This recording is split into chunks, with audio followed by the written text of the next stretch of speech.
네, 안녕하세요. 반갑습니다. 오늘은 보건 임용을 위한 기초 해부 생리학이라고 해가지고 제가 이제 특강을 맡게 됐는데요. 원래 교수님이 하시는 특강은 시인스 특강이라고 해서 제 이름을 그렇게 지으시는데 그 해부 생리 특강은 제가 하게 돼가지고 제가 찬스 특강이라고 한번 이름을 바꿔봤습니다. 찬스라는 게 굉장히 좋은 의미잖아요.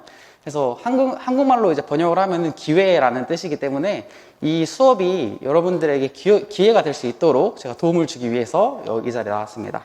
그래서 제가 생각했을 때는 보건 임용을 할 때 해부 생리학은 굉장히 기초가 되면서도 굉장히 중요한 부분이라고 생각을 해요. 특히 이제 성인 파트가 들어가게 되면은 다 질병의 병태 생리들의 이제 주를 이루기 때문에 병태 생리라든지 약의 작용 기전들을 알기 위해서는 우리가 기본 해부 생리학을 잘 알고 있으셔야 그만큼 더 이해도가 올라간다라고 저는 생각을 합니다. 그래서 사실 제가 작년에 여기 이제 방문국에서 2번의 강의를 한 적이 있는데요. 그때 이제 생각보다 반응이 너무 좋으셔가지고 다른 선생님들께서도 계속 강의를 해주시면 좋겠다라는 의견들이 많이 나와서 교수님과 또 얘기를 나눈 다음에 이렇게 강의를 찍게 됐습니다. 해부생리학 강의는 제가 생각했을 때 보건임용계에서 최초로 강의를 하는 게 아닐까라는 생각이 듭니다. 그래서 좀 획기적인 아이디어라고 생각을 하고 정말 해부생리를 아예 모르시는 분들도 이 자리에서 저와 함께 이렇게 같이 공부를 해 나갈 거기 때문에 걱정하지 않으시고 같이 들으시면 될 거고요. 말 그대로 이게 제 기초해부생리학이라고 이름을 지었어요. 그래서 정말 기초적인 내용들을 많이 다룰 겁니다. 그래서 아시는 분들은 이제 또 뒤로 넘어가셔서 모르시는 부분을 찾아 들으시면 되고요. 해부생리학을 전혀 무지하시다라고 하시는 분들은 저랑 같이 처음부터 진행을 해 나가면 될 것 같아요. 표지가 정말 이쁘죠. 제 친구가 시각디자인과인데 이거를 뚝딱 만들어주더니 이렇게 이쁘게 만들어줬습니다. 자, 그러면 진행을 해보도록 하겠습니다. 오늘 배울 부분은 심혈관계예요. 그래서 작년에 간부전 나왔고요, 신장부전 나왔고요, 심장부전은 안 나왔어요. 그 심장부전이 안 나온 지 꽤 됐습니다. 그렇기 때문에 우려혈성 심부전이라든지 마이오카디악 인팍션 같은 거 혹은 안자이나 팩토리 같은 것들이 이제 문제로 출제될 수도 있고요. 특히 이번 국시에서 어떤 문제들이 출제가 됐냐면 제가 3년 전부터 성인 국가고시를 꾸준하게 풀어오고 있는데 올해 국시에서 부정맥 문제가 3개나 출제가 됐습니다. 그리고 생각보다 굉장히 까다롭고 어렵게 출제가 됐기 때문에 심전도 그래프라든지 이런 것들을 잘 읽으실 줄 알고 부정맥을 파악할 줄 아셔야 되기 때문에 기본적으로 오늘 심장에 대해서 한번 진행을 해보도록 하겠습니다. 제가 일단은 먼저 그림부터 그리고 설명을 해드릴게요.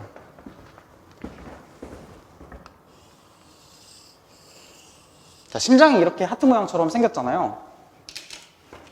일단은 심장의 구조를 먼저 설명을 드리도록 하겠습니다. 심장은 이렇게 하트 모양이 생겼는데 어디에 존재합니까? 당연히 가슴 안에 존재해요. 그래서 흉곽 내에 존재한다라고 그러고 종격동에 존재합니다. 그래서 폐로 둘러싸여 있고요. 앞에는 척추뼈, 앞에는 이제 복장뼈, 뒤에는 척추뼈로 구성이 되어 있죠. 그리고 횡격막 위에 존재하는데 얘 같은 경우는 이렇게 저는 좀 심장을 좀 특이하게 그려요. 근데 이게 훨씬 이해도가 편해가지고 훨씬 좋습니다. 원래 대동맥이랑 폐동맥이 막 이렇게 막 뒤로 꼬아져 있고 위로 이렇게 올라가 있고 하거든요. 근데 이해를 위해서는 이 그림이 더 좋다고 생각을 해서 한번 이렇게 그려보도록 하겠습니다. 그래서 우리는 이렇게 심장이 있으면은 이렇게 윗부분을요, 심방이라고 그러고요. 그래서 아트리움이라고 하죠. 밑에 있는 부분을 심실이라고 합니다. 벤트리클이라고 하는데요. 심방이라고 하는 것은 우리가 혈액을 받는 곳을 얘기해요. 쉽게 얘기해서 혈액을 받는 곳이다 라고 이해를 하시면 되고요. 심실이라고 하면은 혈액을 내보내는 곳이다 라고 생각을 하시면 돼요. 하나하나 확인을 해보도록 하겠습니다. 일단은 좌측에 있는 심방이라 그래서 당연히 레프트 아트리움이 되겠죠. 여기는 우측에 있는 심방이라 그래서 우심방, 좌측에 있는 심실이라 그래서 좌심실, 우측에 있는 심실이라 그래서 우심실이라고 얘기를 하는데 심방은 혈액을 받는 곳이라고 제가 말씀을 드렸어요. 근데 좌심방은 어디로부터 혈액을 받느냐? 바로 이 연결된 혈액이 뭐냐면 폐정맥입니다. 그래서 좌심방은 폐정맥으로부터 혈액을 받는 곳이고요. 우심방은 뭐랑 연결이 되어 있냐면 위쪽에 있는 정맥을 상대정맥이라고 그러고 아래쪽에 있는 정맥을 하대정맥이라고 그래요. 그래서 superior vena cava라고 그러고요. 요거는 inferior vena cava라고 얘기를 합니다. 이따가 다 하나하나 설명을 드릴 거예요. 그 다음에 심실이라는 곳은 혈액을 내보내는 곳이라 그랬어요. 그럼 좌심실은 어떤 혈관으로 혈액을 내보내냐면 대동맥으로 혈액을 내보냅니다. 그리고 우심실은 어디로 혈액을 내보내냐면 폐동맥으로 혈액을 내보냅니다. 그리고 방과 실 사이에 혈액이 역류하지 못하도록 이런 역할을 하는 판막이 존재해요. 그래서 이렇게 방과 실 사이에, 원래 혈액은 이렇게 흘러야 됩니다. 일자로 이렇게 흘러야 되는데 이렇게 거꾸로 들어갈 수도 있겠죠. 그런 것들을 방지하기 위해서 존재하는 것이 판막입니다. 그래서 판막이 존재하는데 여기 있는 방과 실 사이에 있는 판막이라 그래서 우리는 방실 판막이다 라고 얘기를 해요. 그래서 방실 판막은요, 두 가지가 있잖아요. 좌심방과 좌심실 사이와 우심방과 우심실 사이가 존재하죠. 그래서 좌심방과 좌심실 사이에 있는 판막을 뭐라 그러냐면 이천판이다 라고 얘기를 하고요. 우심방과 우심실 사이에 있는 판막을 뭐라 그러냐면 삼천판이다 라고 얘기를 합니다. 이천판은 다른 말로 우리가 승모판막이라고도 얘기를 하는데요. 왜 승모판막이라고 하냐면 우리가 이 승이 수도승자 할 때 그 승자예요. 그래서 스님의 모자를 닮은 판막이다라고 해가지고 이천판 승모판이라고 얘기를 합니다. 그래서 이천판이라고 하는 것은 이렇게 판막이 두 개로, 이렇게 뾰족한 게 두 개로 구성되어 있는 게 이천판막이라고 하고요. 삼천판막은 세 개로 구성되어 있다 그래가지고 이렇게 이런 식으로 구성이 되어 있다 그래서 삼천판이라고 얘기를 합니다. 그리고 그러면 심방과 심실 사이에 있는 방실판막만 존재하느냐? 그게 아니고요. 이 심실과 대동맥 사이, 심실과 폐동맥 사이에도 판막이 존재합니다. 그걸 뭐라 그러냐면, 자, 판막 한번 이렇게 그려볼게요. 우리는 반달 판막이라 그래요. 반달 모양을 닮았대요, 실제로. 그래서 이거는 달 월자를 써서 어디는 이제 반월 판막이라 그러기도 하고 반달 판막이라고 그러기도 합니다. 그래서 좌심방과 대동맥 사이에 있는 반달 판막이 있겠죠. 우심방과 폐동맥 사이에 있는 반달 판막도 있겠죠. 뭐라 그럴까요? 대동맥 반달 판막, 폐동맥 반달 판막이라 그래요. 그런데 그냥 이제 편의상 대동맥 판막, 폐동맥 판막이다라고 쉽게 얘기를 하기도 합니다. 자, 이렇게 어느 정도 심장의 구조를 알아봤어요. 그러면 우리가 이제 이런 것들을 확실히 알기 위해서는 체순환, 폐순환도 알고 계셔야 돼요. 체순환, 폐순환에 대해서 한번 설명을 해보도록 할게요.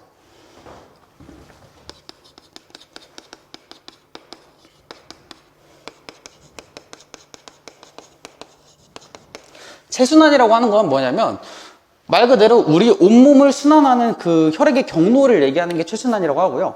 폐순환이라고 하는 것은 폐로 가는 경로를 얘기를 하는 겁니다. 체순환을 먼저 확인을 해볼게요. 먼저 심실에서부터 시작을 하는데요. 좌심실에서부터 시작을 합니다.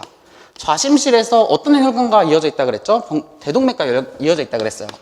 대동맥을 통해서 우리 온몸, 즉 전신으로 혈액을 공급을 합니다. 전신으로 혈액을 공급을 한 다음에 산소를 다 공급해주고 이산화탄소가 많은 혈액을 상하대 정맥을 통해서 데리고 오고요. 그 다음에 우심방으로 들어가게 돼요. 그럼 우심방으로 들어온 혈액은 지금 어떤 게 많아요? CO2가 굉장히 많아요. 왜냐하면 온몸을 순환해 왔기 때문에 산소는 별로 없고요. CO2는 굉장히 많은 혈액을 가지고 왔습니다. 그러면 우리가 O2, CO2 교환은 폐에서 일어나요. 폐 모세혈관에서 일어나는데 그렇기 때문에 이 CO2가 많은 혈액을 폐로 보내주는 것을 폐순환이라 그래요. 그래서 우심실, 그러니까 우심방에서 우심실로 오고요. 우심실이랑 어떤 혈관이 연결되어 있다 그랬습니까? 폐동맥이라는 혈관이 연결되어 있다 그랬어요. 근데 이 폐동맥은요, 폐랑 연결되어 있어요. 그리고요, 폐정맥을 통해서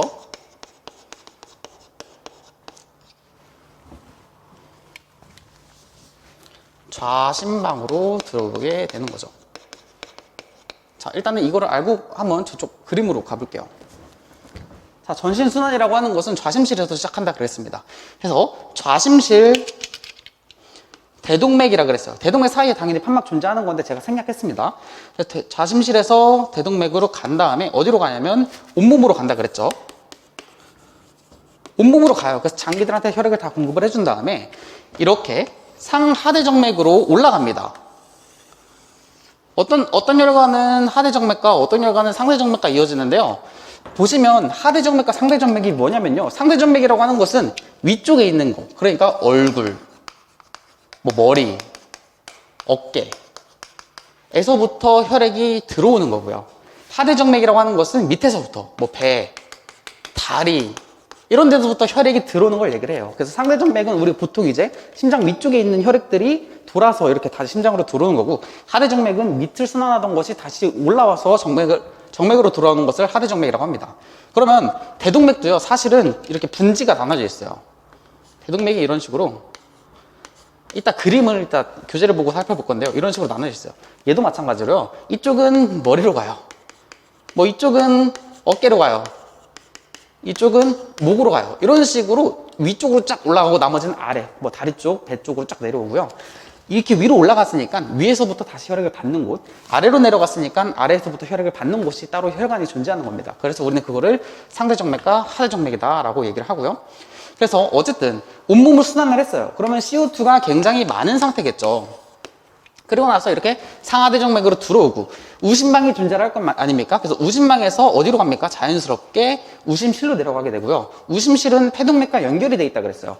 그렇기 때문에 우심실에서 폐동맥으로 가게 되겠죠. 폐는요, 사실은 이제 그림을 그릴 데가 없어가지고 여기다 그려볼게요. 그냥 이렇게 연결이 돼 있어요. 폐랑. 그래서 폐동맥에서 폐로 가게 됩니다. 그런데 신기한 게요, 동맥에는 당연히 무슨 혈액이 흘러야 됩니까? 당연히 동맥혈이 흘러야 되고요. 정맥에는요, 당연히 정맥혈이 흘러야 돼요. 그런데 방금 제가 우심실에서 폐동맥으로 무슨 혈액이 나간다 그랬어요? CO2가 많은, 온몸을 순환해서 CO2가 많은 상태인 정맥혈이 나가요. 그래서 폐동맥에서는요, 정맥혈이 나가요.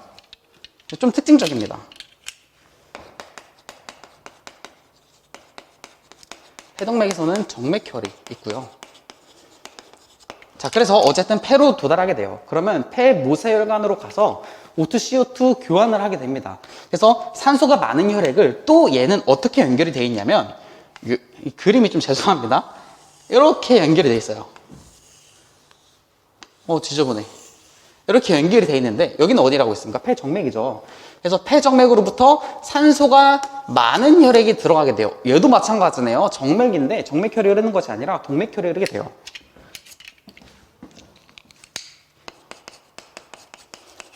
폐정맥인데 동맥혈이 흐르게 됩니다. 왜냐면 여기서 O2, CO2 교환을 다 하고 산소화된 혈액이 올라 폐정맥으로 한 다음에 자심방으로 보내고 또 자심실에는 이렇게 또 순환을 하게 되는 거죠.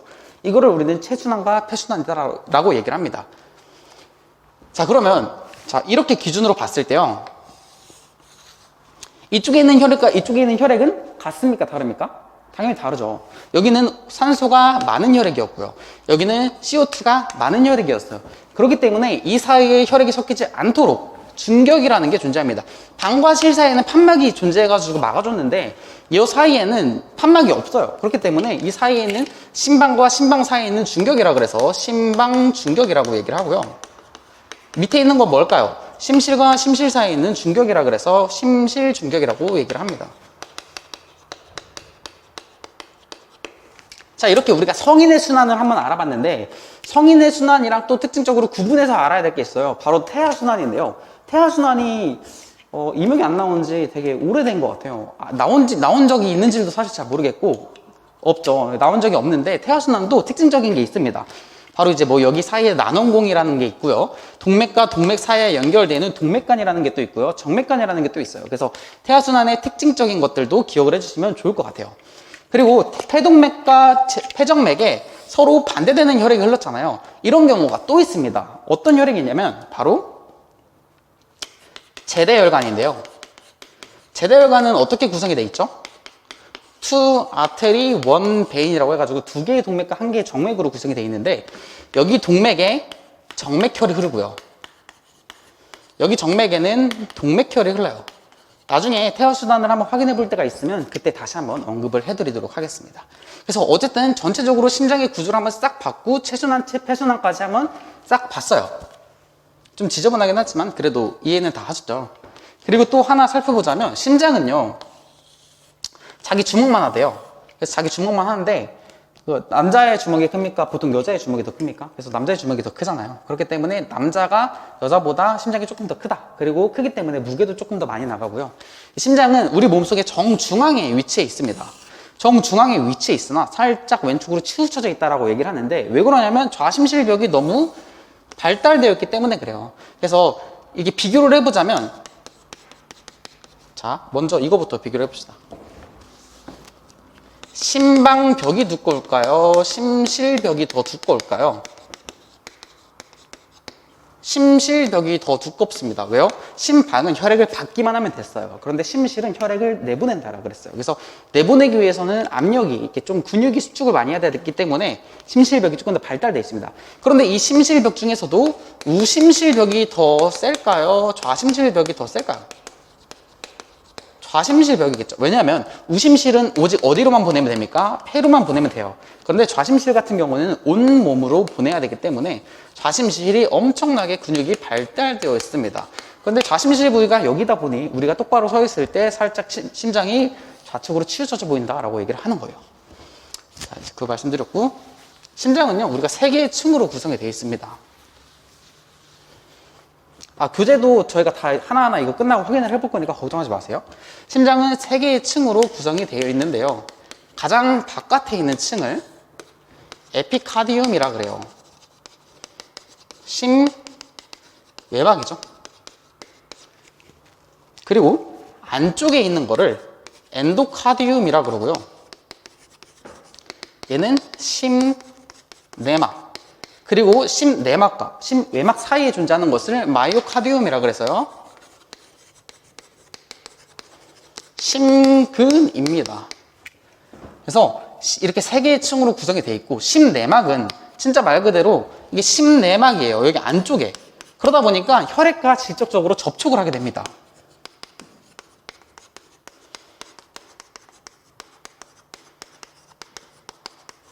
그리고요, 심근은요, 우리가 심장의 기능은 뭐예요? 결과적으로는 온몸에 혈액을 공급을 해주는 거기 때문에 여기서 펌프, 그러니까 수축 기전이 담당을 하게 되고요. 심외막은요, 심장의 가장 바깥측을 가장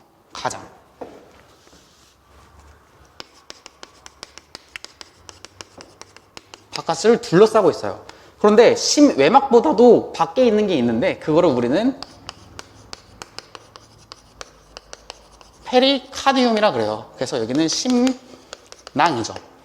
그래서 심낭은요, 또 벽측 심낭과 장측 심낭이 있어요. 그래서 그림을 한번 이렇게 그려보면, 여기가 이제 심내막이라고 치고요. 이 가운데가 심근, 여기가 심외막이라고 치면 이 벽 쪽에 있는 게 장측 심낭이고요. 바깥쪽에 있는 게 벽측 심낭이에요. 이 안쪽에 있는 것을 장측, 내장 쪽이다라고 해서 장측 심낭이다라고 얘기를 합니다. 그래서 우리 흔히 그냥 심외막이랑 장측 심낭이랑은 거의 뭐 공용어로도 사용하기도 하고 그렇게 얘기를 한다고 해요. 그래서 이제 이렇게 구성이 되어 있습니다. 그런데 이 심낭에 이 벽측 심낭과 장측 심낭 사이에 이 부분 있죠. 이 부분을 심낭강이라 그래요. 그래서 페리카디얼 캐비티라고 얘기를 하는데, 이 심낭강에는 소량의 심낭액이 들어있어요. 한 10에서 20cc 정도 들어있고, 많아봤자 30cc 들어있어요. 이게 소량에 들어있는데, 이렇게 들어있는 이유는 바로 심장과의 마찰을 방지해주기 위해서입니다. 우리가 수축하고 이완하면서 심장끼리 서로 마찰을 하게 되는데, 이 소량의 액이 들어있기 때문에 마찰을 방지해줘요. 그러면 당연히 이 액이 없으면 어떻게 될까요? 수축할 때마다 마찰이 일어나면서 심낭 마찰음이라는 비정상적 심음이 들리게 되고요.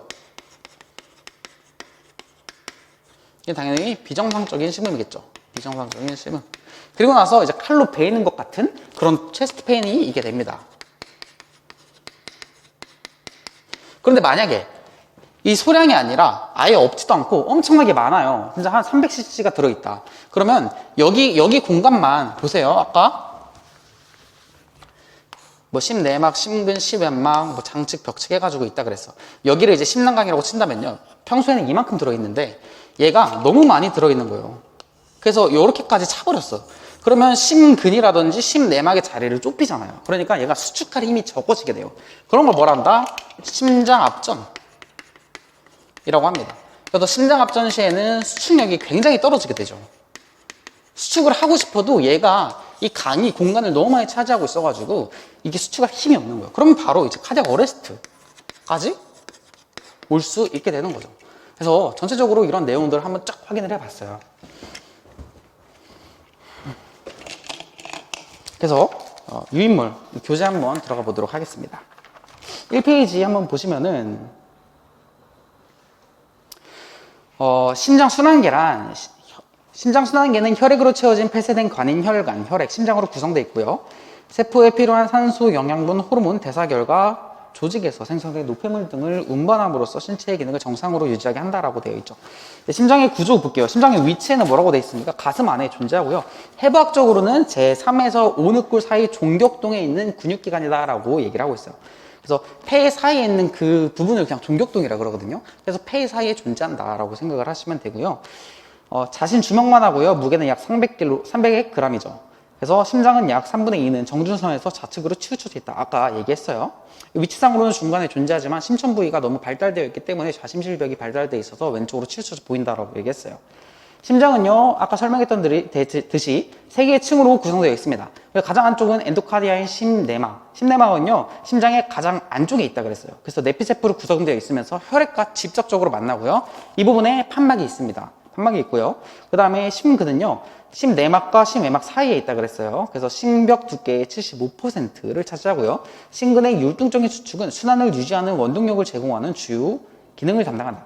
구조상으로는 횡문근이나 기능상으로는 불수근이다라고 얘기하는 건 무엇이냐면, 골격근 같은 경우는 구조상으로 횡문근이나 얘는 수위근이잖아요. 우리가 스스로 이렇게 움직일 수 있고 하는 골격근은 수위근인데 얘도 마찬가지로 횡문근이란 말이에요. 근데 심장 근육 자체는 횡문근인데 불수근이다. 우리가 스스로 멈춰 한다고 심장이 멈출 수 있는 게 아니라 이제 우리가 스스로 조절할 수 없는 근육이라는 뜻이죠. 그리고 자율신경계의 지배를 받아요. 자율신경계의 지배를 받는다는 것은 교감, 부교감 신경의 지배를 받는다라는 거죠. 그래서 자동성을 지니고 있어서 중추로부터 신경을 차단해도 자동적으로 심장을 수축할 수 있다라고 얘기를 합니다. 그 심장에 7가지 특성이 있는데 또 뒤에 제가 정리를 해놨기 때문에 그 자동성이라고 하는 것은 그 뒤에서 또 다시 한번 확인을 해보도록 합시다. 말씀드렸듯이 심실의 심근층은 심방의 심근층보다 두껍고요. 그 중에서도 좌심실벽은 우심실벽의 3배 정도 더 두꺼워서 많은 양의 혈액을 방출할 수 있다라 그랬어요. 좌심실은 전신으로 혈액을 공급하고 우심실은 폐로만 보내면 되기 때문에 당연히 전신으로 보내는 심실의 벽이 더 두꺼워야겠죠. 그리고 가장 외쪽에 있는 심외막 에피카디움이라고 하는데요. 심장의 가장 외측을 싸고 있는 투명한 장막으로 심장의 내측막인 장측 심망과 연속되어 있다. 그러니까 심낭이 있어요. 심낭은 페리카디움이라고 해가지고 장측 심낭과 벽측 심낭이 있습니다. 여기서 이제 장은 장기 쪽, 내장 쪽을 얘기를 하는 거예요. 그래서 심외막과 접해져 있는 내장 쪽 심장막을 장측 심낭이라고 그러고, 외측에 있는 심장막을 벽측 심낭이라고 그러고, 이 두 층 사이에 있는 공간을 페리카디알 캐비티, 심낭강이라고 합니다.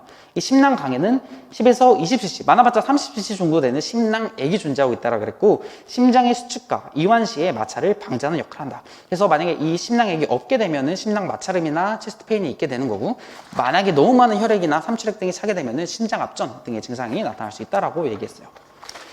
자, 2페이지 넘어가 보시면 아트리움과 벤트리클 얘기했습니다. 심방과 심실을 얘기했는데요. 이 그림을 제가 이제 크게 넣어놨기 때문에 좀 이해가 되시죠? 그래서 대동맥 그림 한번 봐보세요. 대동맥 그림에 제가 이렇게 분지, 이런 식으로 분지 내놨잖아요. 그래서 이런 식으로 머리 쪽으로 가고 어깨 쪽으로 가고 목으로 가고 이런 식으로 되어 있고요. 당연히 머리나 어깨 쪽으로 간 것은 위쪽에 있는 상대전맥에서, 다리나 이제 하반신으로 간 것은 아래쪽에 있는 하대정맥에서 올라오게 됩니다. 그리고 심장은 심방중격과 심실중격에 의해서 나눠져 있고요. 좌우 심장은 다시 판막에 의해서 심방과 심실로 나누어져 전체 4개의 심방과 심실로 구분이 되어 있습니다. 자, 심방은 좌심방, 우심방이 있어요. 아까 좌심방 얘기했습니다. 폐정맥으로부터 혈액을 유입받고요. 좌심실 내로 혈액을 전달하고, 우심방은요, 상대정맥과 하대정맥으로 혈액을 유입받고요. 우심실로 혈액을 전달하고요. 심실 중에서 좌심실은요, 좌심방으로부터 온 혈액을 대동맥을 통해서 전신으로 전달하고요. 우심실은요, 우심방으로부터 온 혈액을 폐동맥을 통해서 폐로 전달합니다. 그 다음에 중격 있다 그랬어요. 그래서 심방, 좌우 심방 사이에 있는 중격을 심방중격이라고 그러고요. 좌우 심실 사이에 있는 구분 짓는 막을 심실중격이라고 합니다. 그리고 이 큰 그림에서 삼천판 밑에 건삭이라고 보이십니까? 건삭. 이게 좀 인대처럼 이렇게 판막에 이렇게 인대처럼 이렇게 나와 있는 건데 건삭이라고 보이십니까? 보이시죠? 얘를 이제 건삭이라고 하는데 유두근이라고 해가지고 파필러리 머슬과 이렇게 연결이 돼 있어요. 지저분하니까 조금 다시. 이게 판막이 있으면 이런 식으로 그림 보이시죠? 그래서 여기 신내막가 있는 이제 유두근, 꼭지 근육이라고 하거든요. 여기 이렇게 연결이 되어 있는데 이걸 건삭이라고 하는데 이런 거는 이제 어떤 역할을 하냐면 판막이 수축과 이완의 압력으로 인해서 판막이 뒤집어질 수도 있잖아요. 그렇기 때문에 얘는 그 우산이나 낙하산에서 이제 우산이 뒤집어지지 말라고 이게 잡아주는 역할을 하는 게 건삭이에요. 이 건삭은 유두근과 연결이 되어 있는 거죠. 그래서 그 그림은 그냥 그렇게 이해하시면 됩니다. 자, 판막 밸브 들어가 보겠습니다. 우리가 피가 거꾸로 솟으면 돼요, 안 돼요? 당연히 안 되죠. 피가 거꾸로 솟으면 생각만 해도 열불이 치입니다. 그렇기 때문에 판막은 그렇게 해서 준비하는 거예요. 판막의 기본적인 역할은 혈액의 역류를 방지하는 거죠. 그래서 아까 보시면 제가 2000판은 어땠어요? 2개의 뾰족하게 구성되어 있고 3000판은 3개의 뾰족하게 구성되어 있다고 그림을 그렸었는데 진짜 그렇게 생겼죠. 넘어가 보시면 판막은 크게 방과 실 사이의 방실 판막과 그 다음에 좌심실, 우심실 바로 다음에 있는 폐동맥과 대동맥 사이에 있는 반달 판막이 존재한다고 그랬어요. 방실 판막은 승무판 3000판으로 되어 있고요. 승무판은 좌심방과 좌심실 사이에 있는 판막으로 승무판막 2000판막이라고도 하고요. 좌심방으로의 혈액 역류를 방지한다. 3000판은 우심방과 우심실 사이에 있는 판막으로 3000판막이라고 하고요. 우심방으로의 혈액 역류를 방지한다. 3000이 아니라 3000입니다. 1000으로 바꿔주세요. 반달 판막 중에 대동맥 판막은요, 좌심방과 대동맥 사이에 존재하고요. 대동맥 혈이 좌심실로 역류하는 것을 방지한다. 폐동맥 판막은 우심방과 폐동맥 사이에 존재하고요. 폐동맥 혈이 우심실로 역류하는 것을 방지한다. 그죠? 다 말씀드렸던 내용들입니다. 그 다음에 이제 관상동맥이 있어요. 관상동맥을 다른 말로 우리는 심장동맥이라고 얘기를 하는데요. 코로나리 아테리라고 얘기합니다. 그래서 관상동맥에 대해서도 잠깐 살펴볼게요.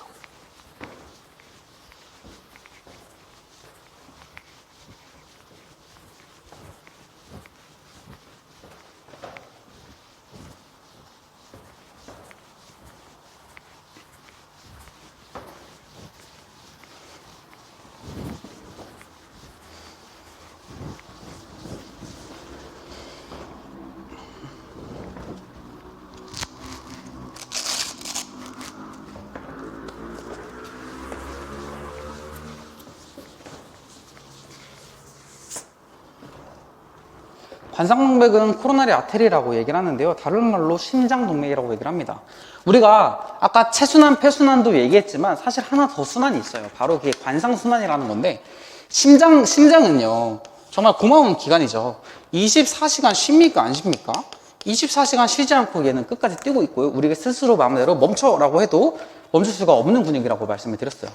그러면 얘가 우리 온몸에 혈액을 공급하는 이유가 뭐예요? 혈액 속에는 산소가 많으니까 장기들한테 산소를 공급해 주잖아요. 그럼 정작 심장인 얘는 산소가 필요합니까? 안 필요합니까? 심장도 얘도 산소가 필요해요. 그래서 관상순환이라는 게 있어요. 그래서 심장에 산소와 영양분을 공급하는 혈관은 관상동맥, 코로나리 아테리고요. 그 순환을 관상순환이라고 얘기를 합니다. 관상동맥은요, 대동맥 윗부분부터 시작해가지고 이게 두 가지로 나뉘어요. 그래서 대동맥 윗부분부터 시작해가지고 좌관상동맥, 우관상동맥. 당연히 우관상동맥은 우측 심장을 담당을 해서 산소 영양분을 공급하고 좌관상동맥은 좌측 심장을 담당해서 산소를 공급하게 되는 거죠. 근데 좌측은 또 두 가지로 나뉘어요. 좌전 하행동맥과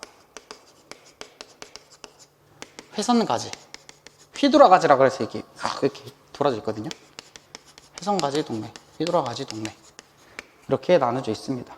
그래서 이 코로나리 아테리라고 하는 게 왕관이 영어로 크라운이잖아요. 근데 이 왕관을 보고 땄대요. 그래서 왕관이 이렇게 옛날에 약간 이런 왕관, 목욕탕 표시 같기도 한데 이게 왕관입니다. 어쨌든 이런 왕관이 있는데 이 코로나리 아테리도 이렇게 분지가 이렇게 이런 식으로 뻗어나간다는 거죠. 그래서 이런 걸 보고 이름을 그런 식으로 붙였다라고 얘기를 합니다. 자, 그래서 한번 읽어볼게요. 관상동맥은 대동맥 판막 윗부분으로 시작돼서 좌우 두 개의 관상동맥으로 시작되고요. 심근육층에 산소와 영양분을 공급하는 혈관으로 심장 자체에 혈액을 공급해주는 혈관이다라고 얘기를 했어요. 그래서 심박출량의 4에서 5%고 약 250ml 정도 가고요. 우관상동맥은 당연히 우측심장, 그죠? 좌관상동맥은 당연히 좌측심장인데 얘는 두 개의 관상동맥 분지로 나눠진다라고 얘기를 했어요. 그래서 전하행동맥과 회선동맥 얘기했고요. 전하행동맥이기 때문에 말 그대로 전하잖아요. 그래서 심장의 앞쪽과 아래쪽을 담당을 하고요. 나머지 옆쪽과 뒷부분은 회선가지동맥이 담당을 하게 됩니다.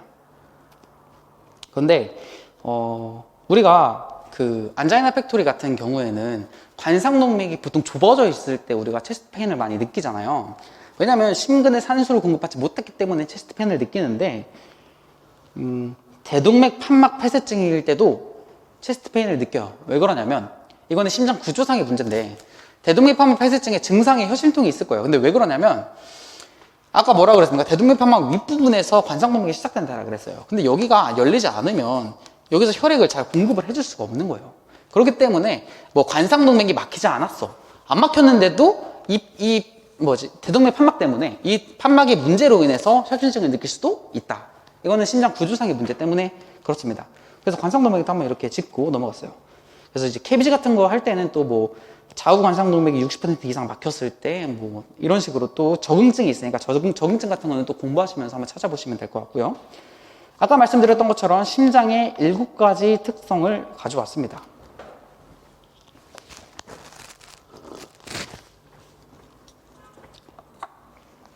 심장의 7가지 특성이 있는데요.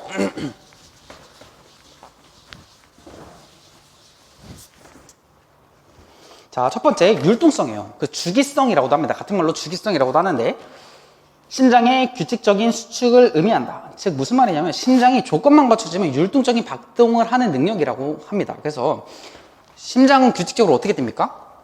첫 번째로는 자극이 와요. 이따가 자극 전도기를 배우겠지만 자극이 오고 전도를 합니다. 이 자극을 전달해 준다는 걸 얘기하고요. 전달하게 되니까 당연히 수축하고요.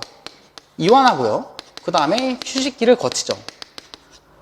누가 가르쳐 주지도 않았는데 이 순서에 맞춰서 심장을 스스로 박동한다는 것을 율동성이다라고 얘기를 합니다.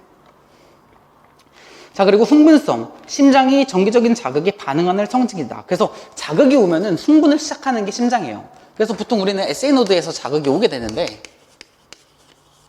이것뿐만이 아니라 예를 들면 우리가 커피를 먹어서 카페인을 먹었을 때도 교감신경이 흥분하면서 심장이 자동적으로 흥분을 하게 된다. 아니면 뭐 너무너무 잘생긴 연예인을 봤어요. 혹은 너무너무 예쁜 연예인을 보게 됐어. 그러면 우리가 이제 정수적으로 흥분을 하게 되면서 심장이 더 빨리 뛰게 된다. 이런 것들도 다 흥분성에 포함되는 내용입니다. 그 다음 자동성도 있는데 심장은 아까 무슨 신경에 영향을 받는다 그랬습니까? 자율신경계. 자율신경계는 교감신경과 부교감신경이라고 말씀을 드렸는데 이 신경과 무관하게 스스로 박동할 수 있는 자동 능력이 있다라고 얘기를 하는 거예요. 그래서 동물의 심장을 밖으로 뺐는데 세상에 심장이 분리가 됐는데도 심장이 알아서 뛰더라는 거죠. 거기서 발견했어요. 심장이 신경과 무관하게도 이렇게 스스로 뛸 수도 있구나. 그런데 당연히 일시적이겠죠. 계속 뛰게 되는 건 아니고요. 일시적으로 이렇게 뛸 수 있는 자동성을 가지고 있다라고 얘기를 합니다. 그리고 3도 방실 차단 때도 마찬가지예요. 3도 방실 차단이라고 하는 것은 완전히 방과 실 사이에 자극 전도가 끊긴 거거든요. 그래서 부정맥 수업하실 때 교수님께서 수업하실 때 또 잘 들어보시면 아시겠지만 아예 방에서 실로 자극이 완전 차단된 것을 3도 방실 차단이라고 그래요. 그러면 아까 얘기했어요. 자극, 전도가 가야 수축, 이완, 휴지기를 거친다라 그랬는데 자극이 안 갔어. 자극이 없는데도 심실은 30에서 35회 정도 뛴다라는 거죠. 이게 바로 자동성의 능력 때문에 그렇습니다. 근데 이제 우리가 분당 5리터의 혈액을 보낸다고 얘기를 하는데요. 30회에서 35회 뛰어가지고 우리 조직 관료를 어떻게 맞춰주겠어요, 얘가. 그래서 이런 경우에는 당연히 인공 심박동기가 필요합니다. 그래서 어쨌든 이런 것들을 살펴보면 이게 자극이 차단됐는데도 스스로 자동적으로 뛰는 능력을 가지고 있구나라는 걸 발견하는 게 자동성이 되겠어요. 넘어가서 전도성이죠. 전도성은 자극을 전달한다라는 말이죠. 그래서 동반결절에서 생긴 정기적인 자극이 특수 전도계를 통해서 신경선유에 전달되는 능력이다. 그 다음에 수축성은요, 말 그대로 자극이 전도되면 수축을 한다라는 걸 얘기를 합니다. 그리고 신장성은 이완성이에요.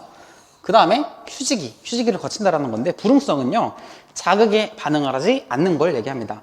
그래서 심장은 아주 짧은 시간 쉬게 되죠. 이따가 또 심전도 그래프를 확인할 텐데, 이런 식으로 이게 뭐예요? 플랫이잖아요. 근데 여기는 이제 휴지기입니다. 이런 식으로 심장은 아주 짧은 시간이지만 이렇게 휴식을 취하면서 24시간 뛰는 심근을 보호하고 있다라고 생각을 하시면 됩니다. 그래서 제가 수축성의 프랭크 스탈링 법칙이라고 가져왔어요. 프랭크 스탈링 법칙이 뭐냐면 이런 거예요. 이 프랭크랑 스탈링이랑 다른 사람인데, 다른 생리학자들이에요. 독일 생리학자랑 영국의 생리학자들인데, 이런 사람들이 발견을 했어요. 어떻게 발견을 했냐면,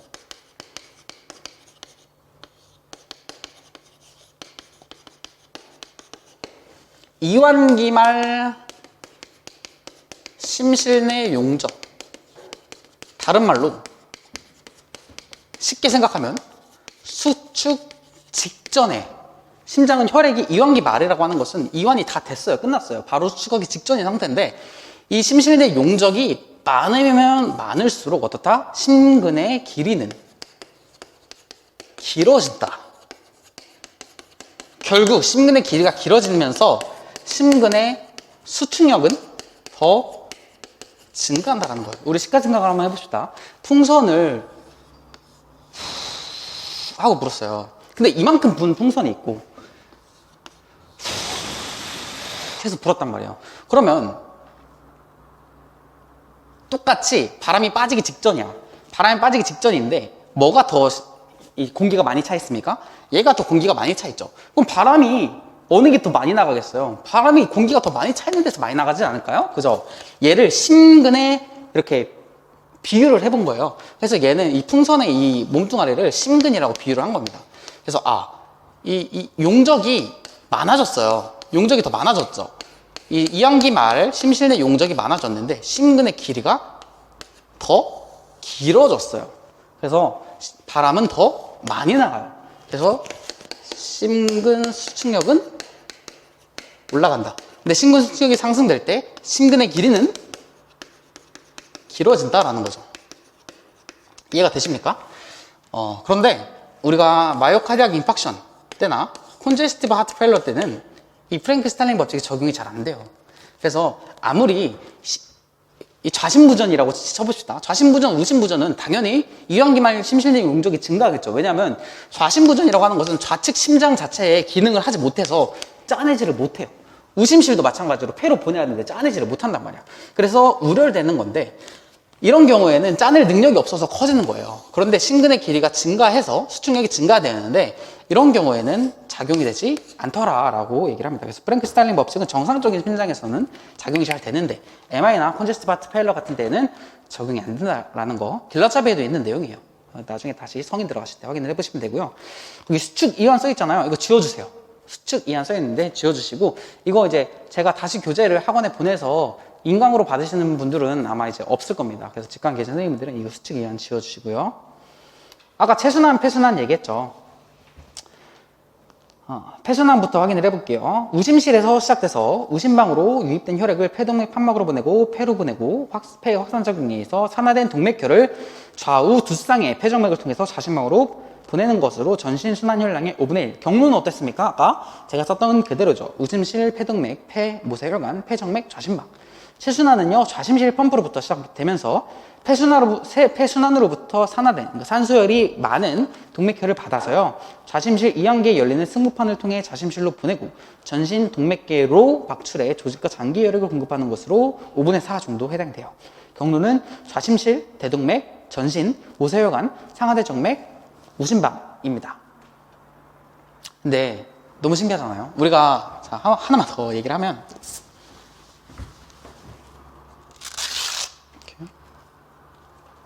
분명히 이 좌심실에서 어디로 나갔죠? 대동맥으로 나왔어요. 그래서 이 순환, 전신 순환의 경로를 한번 보세요. 좌심실에서 대동맥으로 나갔고 온몸으로 갔다가 모세혈관을 갔다가 상하대 정맥으로 왔어요. 대동맥으로 나갔는데 결과적으로 온 건 어디예요? 상하대 정맥이란 말이야. 분명히 동맥으로 나갔는데 어떻게 정맥으로 들어올까요? 바로 모세혈관 때문에 그렇습니다. 모세혈관이라고 하는 건 이따 또 혈관계에서 얘기를 하겠지만 이게 동맥이라고 치고요. 이게 정맥이라고 친다면 동맥과 정맥을 이어주는 어떤 이제 그물처럼 생겼는데 이런 식으로 이어주는 혈관이 있는데 이 혈관을 우리는 모세혈관이라고 그래요. 그래서 동맥으로 나가는데 정맥으로 들어오고 정맥으로 나가는데 동맥으로 들어오고가 가능한 게 그 사이사이 뭐가 존재하기 때문이다? 모세혈관들이 존재하기 때문이다 라는 거죠. 이따 혈액계에서 다시 한번 확인해 볼 겁니다. 혈관계에서. 자, 그 태아순환과의 차이점은요. 태아순환에는 정맥관, 난원군, 동맥관이라는 특징적인 기관들이 존재해요. 그런데 이제 얘가 우리가 성인순환을 하게 되는 순간 이게 시간이 조금 차차 지나면서 자연적으로 퇴화를 하게 됩니다. 그래서 동맥관 같은 경우는 실제로 이 대동맥과 폐동맥이 연결되어 있는 이걸 이제 동맥관이라고 하는데 여기가 퇴화돼서 실제로 이게 해부 구조상 이렇게 딱 해부를 해보면 동맥관 인대로 퇴화가 돼 있어서 이 둘 사이에 인대가 무슨 붙어 있어요. 그럼 이게 뭐지? 이러면은 어렸을 때 했던 우리가 태아순환의 특징적인 이런 기관들이 퇴화돼서 인대로 남아있구나라는 걸 확인을 해볼 수도 있어요. 왜냐하면 사실은 어렸을 때 그러니까 태아 같은 경우에는 우리가 폐순환이 필요가 없죠. 폐가 이미 양수로 꽉 차 있고 태반으로부터 산다는 혈액을 받거든요. 그러니까 우리가 스스로 폐순환을 할 필요가 없는 거예요. 그런데 이제 성인이 되게 되면 태반으로 통해서 산화된 혈액을 받지 못하니까 우리가 스스로 호흡을 해야 되기 때문에 이런 것들은 다 퇴화하게 되고 성인순환을 시작을 하게 되고 폐순환을 시작을 하게 되는 거죠. 자, 심장의 자극전도계입니다. 심장의 자극전도계는 순서가 국가고시에는 나온 적이 있어요. 임용고시에 나온 적이 있나 없나 모르겠네. 한 번 나왔어요? 한 번 나왔다고 해요. 그래서 자극전도계는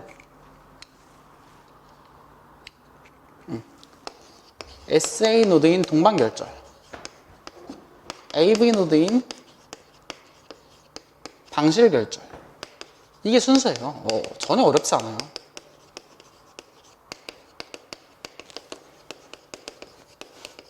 그 다음에 히스 번들,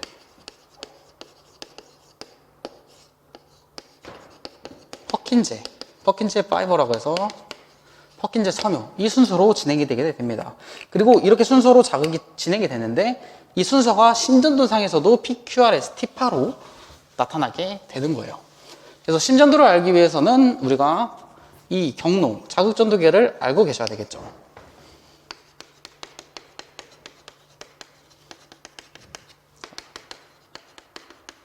어렵지 않아요. 그냥 이것만 외우면 되잖아. 뭐가 어려워요, 그죠? SA 노드, AV 노드, 히스 번들, 퍼킨제, 이 순서로 간다라고 보시고 한번 읽어볼게요. 동반결절, SA 노드는 어디 위치해 있냐면 이 그림, 그래서 제가 이 컬러로 뽑으시는 걸 추천드리는 게 이렇게 제가 그림을 크게 넣어놨는데 이게 색깔이 다 있어요. 그래서 컬러를 보시면 좋을 것 같고요. 자, 그림 한번 볼게요. 동반결절, SA 노드 위치 어디 있습니까? 우심방 산부인 상대정맥 계구부 아래. 진짜 딱 보니까 우심방과 상대정맥 계구부 아래에 있는 것처럼 생겼죠. 거기서부터 흥분을 시작을 하게 돼요. 여기서 흥분을 만들어요. 그래서 심박 조절자라고 얘기를 해요. 그런데 만약에 여기서부터 흥분을 시작을 해야 되는데 다른 부분에서 흥분을 먼저 시작하게 되면 뭐라 그럴까요? 예를 들어서 SA 노드에서 흥분이 아니라 AV 노드에서 흥분이 먼저 시작이 돼버렸어요. 혹은 히스번들이나 퍼킨제 섬유에서 먼저 흥분이 시작됐어요. 그럼 그거를 우리는 부정맥이라 그래요. 그죠? 이해 가시죠? 그래서 페이스메이커, 즉 심박 조절자로 정기적인 자극을 발생시켜서 심장 박동을 일으킵니다. 좌우 심장이 수축하고요. 심전도상으로는 P8로 나타나게 되는 거죠. AV 노드인 방실결절은요, 좌우 심방 중격 하부와 관상동맥 정맥동 앞에 우심방 심내막 하, 굉장히 위치가 복잡합니다. 그죠? 방실결절 같은 경우는 심방과 심실을 정기적으로 연결시켜주는 작은 조직으로 동반결절로부터 정기적 자극을 받게 되면 심방이 수축을 하게 되고 방실결절의 흥분 수축은 심방 수축이 끝날 때까지 0.1초 정도 지체 후에 히스타발로 전도된다고 해서 0.1초 정도 지체돼요. 왜 지체되냐면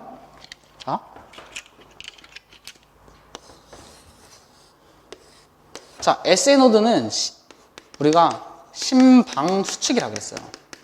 그리고 얘가 심전도상으로 P8하고 나타난다라고 얘기를 했는데 여기서 자극이 시작돼서 여기로 보내거든요. 그래서 이렇게 좌우 히스 가지들 그 다음에 이렇게 가가지고 여기 심방 자체를 수축을 하게 되는 거예요. 여기가 SA, 여기가 AV인데 이 SA 때는 좌우, 여기로도 가지만 좌우 심방을 가서 여기를 먼저 수축해요. 얘로는 가장 늦게 가요. 먼저 수축시킨 다음에 이렇게 보낸단 말이에요. 그러면 왜 지체가 되냐면 모든 신호를 바로 전달하게 되면은 이 심방이 충분히 혈액을 심실 내로 보내지도 않았는데 심실이 수축하게 되거든요. 그러니까 얘로 자극을 가게 되면 히스번들 퍼킨즈 섬유로 자극이 이동되면서 심실이 수축한다고 그랬어요. 그러면 심방이 수축을 쫙 해놓고 심실로 혈액이 이동된 다음에 심실이 수축해야 혈액을 공급을 할 거 아니에요. 그런데 아직 여기가 수축이 안 끝났어. 안 끝났는데 얘가 자극을 전도해서 야 심실 수축해, 자극 왔다, 네 차례야 라고 하면 여기서 수축할 혈액이 없는 거야. 여기서 아직 수축이 안 끝났거든요. 그래서 0.1초 정도 짧은 시간이지만 살짝 정지가 돼요. 왜냐면 그 사이에 다 혈액을 보내버려요. 그 다음에 야 혈액도 왔고 자극도 왔으니 심실 수축해 해가지고 히스번들 퍼킨즈 섬유까지 다 자극을 보내버리는 거죠. 그래서 지체가 되는 거고요. 히스번들 퍼킨즈 섬유 보면은 심실 중격 상부의 약간 우측 심내막이다 라고 연결되어 있고요. 방신결저가 연결되어 있고 이건 다시 심실 중격 속에서 좌우가지로 갈라지죠. 좌우가지로 갈라져서 결국 자극은 심근 다발에 있는 퍼킨즈 섬유까지 도달해서 좌우 심실이 수축하게 되는데 이 좌우 심실의 수축은 심전도상으로 PQRS군이다 라고 얘기를 하는 거죠. 그래서 우리 SNO드는 피파고요. AV 히스번들 퍼킨즈 섬유는 우리가 QRS파다라고 얘기를 해요. 그래서 QRS는 우리가 QRS 컴플렉스라고 한 번에 부르는데 세 개의 파형이 합쳐진 걸 QRS 컴플렉스라고 부르거든요. 어쨌든 이런 경로를 거치면서 심실이 수축을 하게 되게 되는 겁니다. 자, 그래서 EKG 한번 볼게요. 심전도를 EKG 혹은 ECG라고도 부르잖아요. 그래서 원래 영어로 하면은 일렉트로카디오그램이 C예요, C. 그래서 ECG가 맞는데 이거 이제 뇌파를 검사하는 EEG랑 너무 이름 EEG, ECG, ECG랑 너무 이런 식으로 좀 이름이 비슷하다 그래서 독일어를 따와가지고 일렉트로카디오가 이제 K도 되게끔 해서 EKG, ECG 둘 다 사용을 하죠. 심전도는 이번에는 조금 중요하지 않을까라는 생각이 조금 드는데요. 왜냐면 이번 국시에서 부정맥 문제가 3문제가 출제가 됐고 한 3년 동안 출제가 안 됐었거든요. 국시에서도. 근데 한 3문제가 출제가 됐고 또 임용에서도 부정맥이 안 나온 지 꽤 됐어요. 그래서 이런 것들은 조금 중요하게 보지 않을까. 왜냐면 국시도 간호학과 교수님들이 내고 임용도 간호학과 교수님들이 내기 때문에 어느 정도 이제 아예 그대로 쓰지는 않겠지만 어느 정도 국시도 참고하지 않을까라는 이런 뇌피셜이 좀 있습니다. 네. 그래서 EKG 한번 볼게요.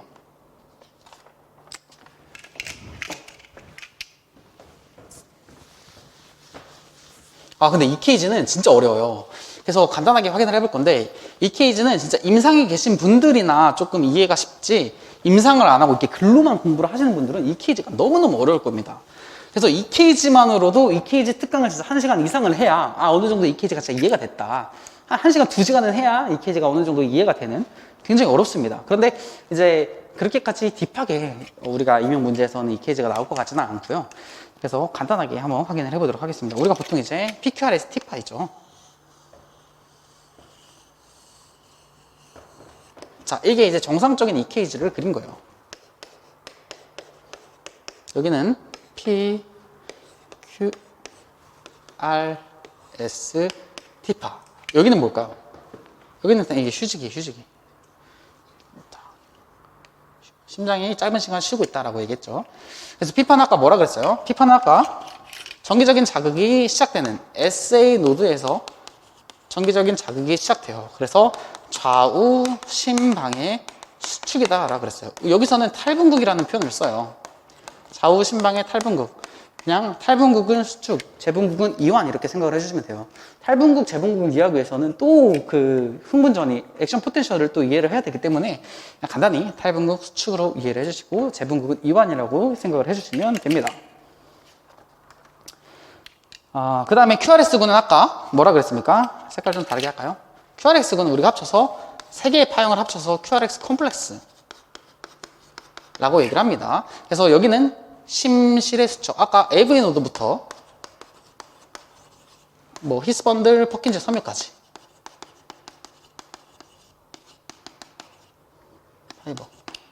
까지라고 얘기했는데 여기가 이제 좌우 심실의 수축이에요. 쉽게 생각을 해봅시다.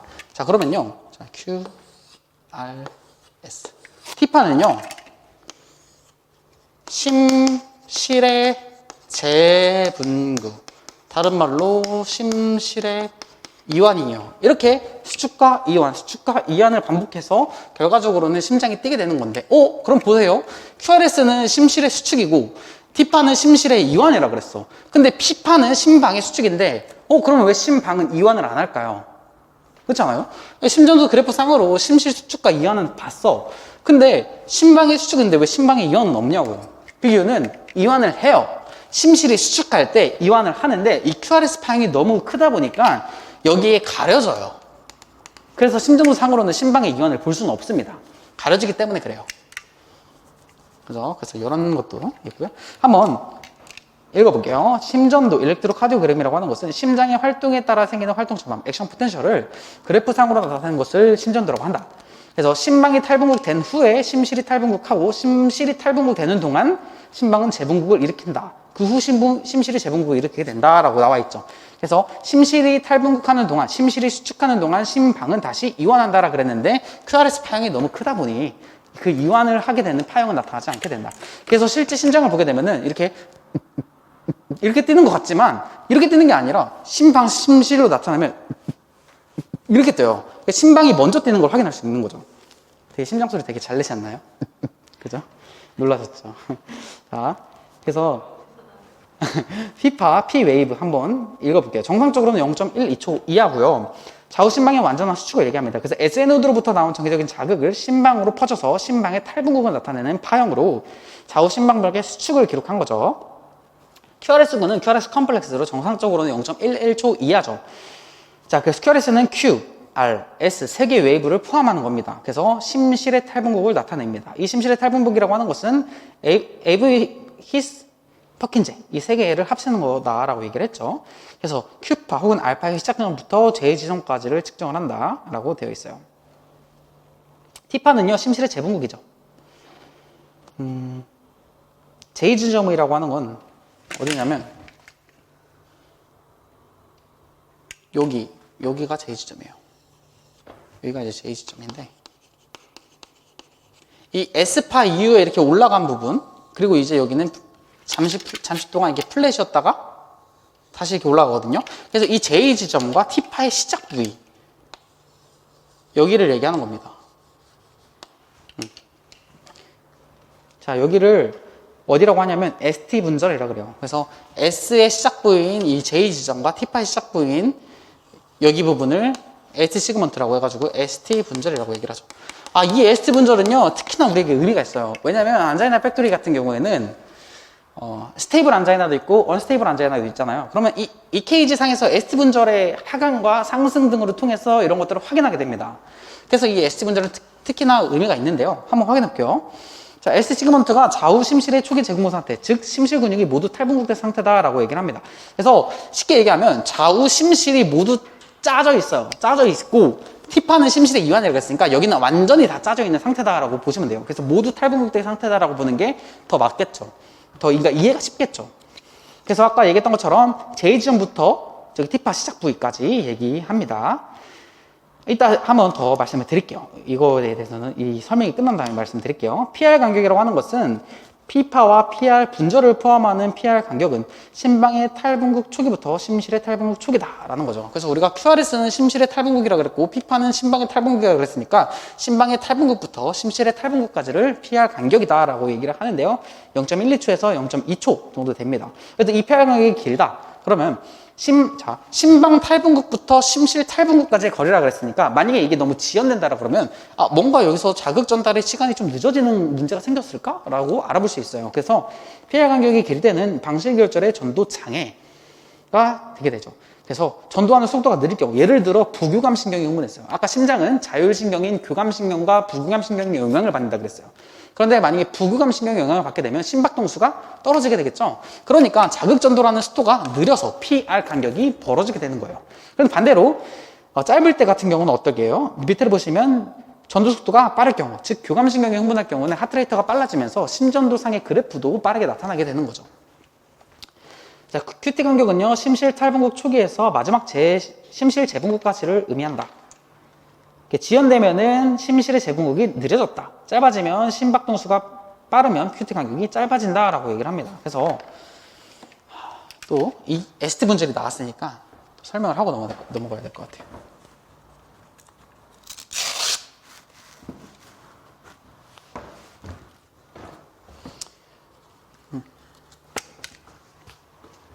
여기 갈까요?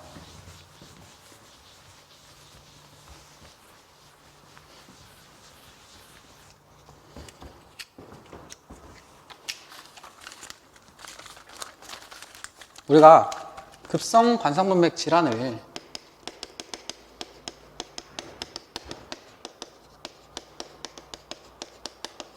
이제 수문사에서는 이렇게 구분이 되어 있는데 어떻게 되어 있냐면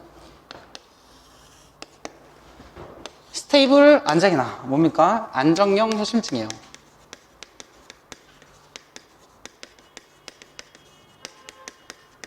그리고요, 언스테이블 안장이나라 그래서 불안정형 협심증이에요. 우리가 협심증이 안자이나 팩토리잖아요. 이 안자이나라고 하는 것은 흉고를 얘기를 하고요. 팩토리는 질식감. 그래서 흉부 질식감이 협심증의 의미입니다. 자, 그리고 또 어큐트 코로나리 신드롬. 그래서 급성 관상동맥 그 증후군이라고 하는데 여기는 또 두 가지로 나뉘어요. 뭘로 나뉘냐면 죄송. 여기가 이제 UA 언스테이블 안자이나 불안정 협심증이고요.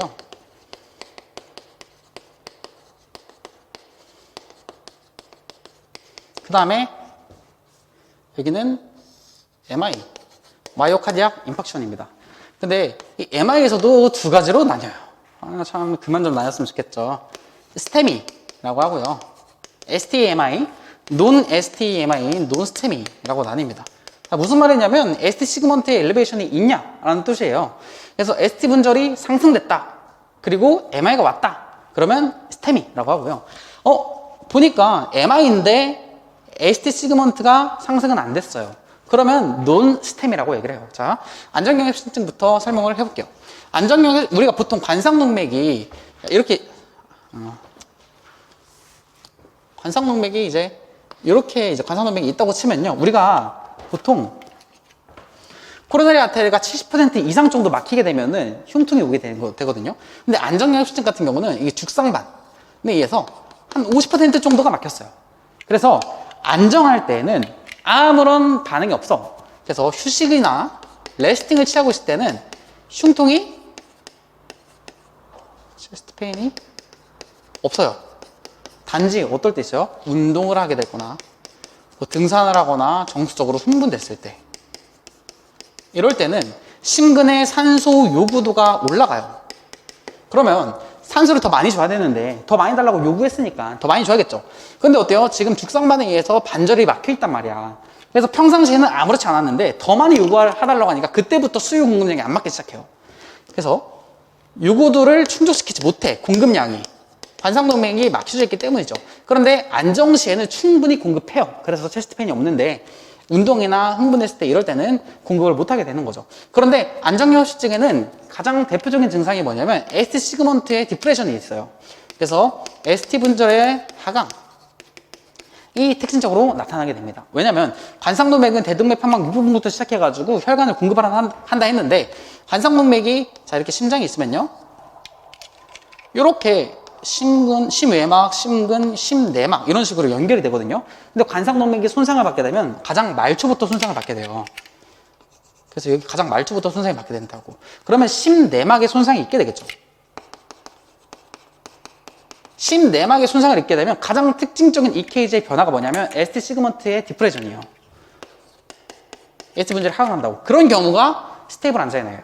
그래서 사실 ST 시그먼트가 올라가냐 내려가냐는 굉장히 딥한 부분이에요. 그래서 뭐 탈분국 재분국도 다 알아야 되고 우리가 페이스 1, 2, 3, 4 이런 것들도 다 알아야 되는데, 아까 얘기했던 것처럼 심전도를 진짜 특강만 2시간을 해야 ST 시그먼트가 왜 올라가는지 내려가는지에 대한 기전을 제대로 설명을 할 수가 있어요. 탈분극이 멀어지거나 재분극이 가까워지거나 할 때 올라가긴 하는데 그런 것들은 너무 딥해요. 보건임용에서는 사실 그렇게까지 나올 것 같지는 않고 그냥 ST 분절의 그 특징적인 변화를 통해서 이게 어떤 협심증인가 이런 것들, 이게 이제 어떤 MI인가 이런 것들은 좀 찾아볼 수는 있겠죠. 그래서 특징적으로 스테이블 안자이나에서는 ST 분절이 하강한다라는 특징을 갖고 있어요.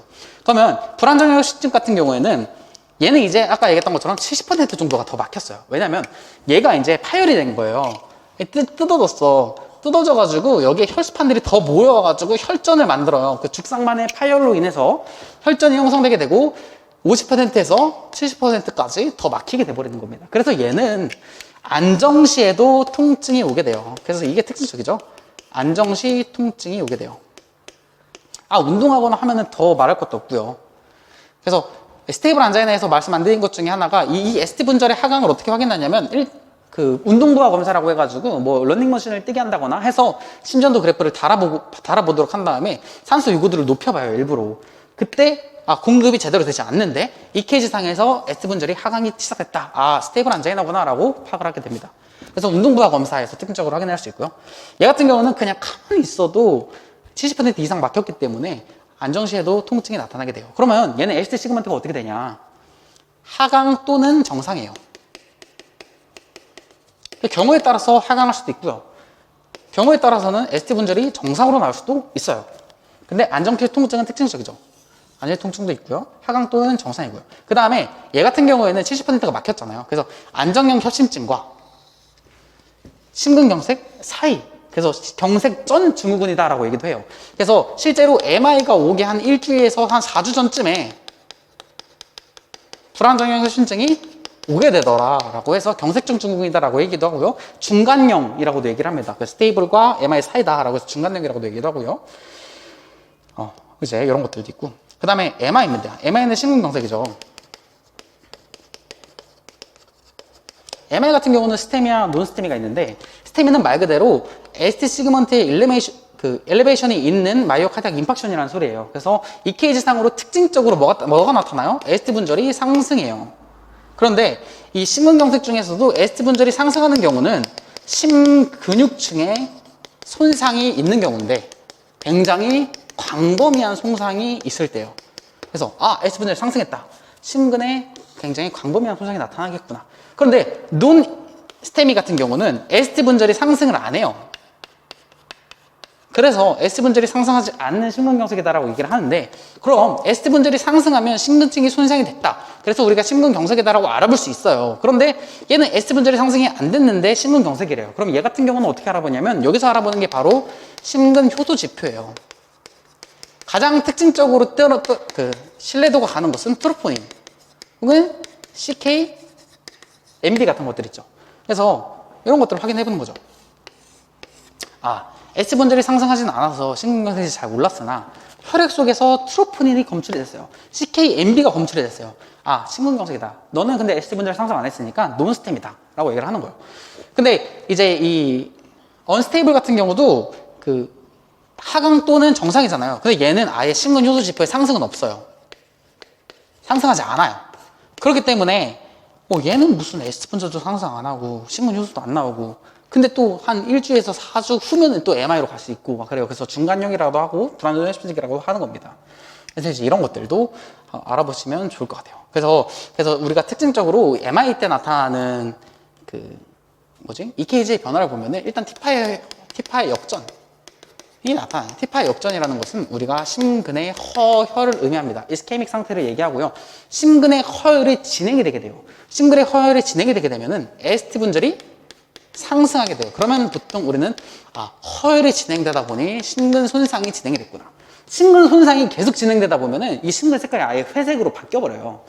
그래서 이상 Q파의 출현이 나타나게 됩니다. 얘는요, 심근 괴사 이렇게.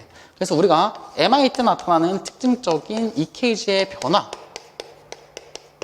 근데 ST 시그먼트가 엘리베이션 되지 않는 경우도 있다라고 했어요. 그거는 논스템이고, 그런 경우에는 트로포닌이나 CK, MB 같은 이런 심근 효소 지표를 확인을 해봐야 된다라고 말씀드렸죠.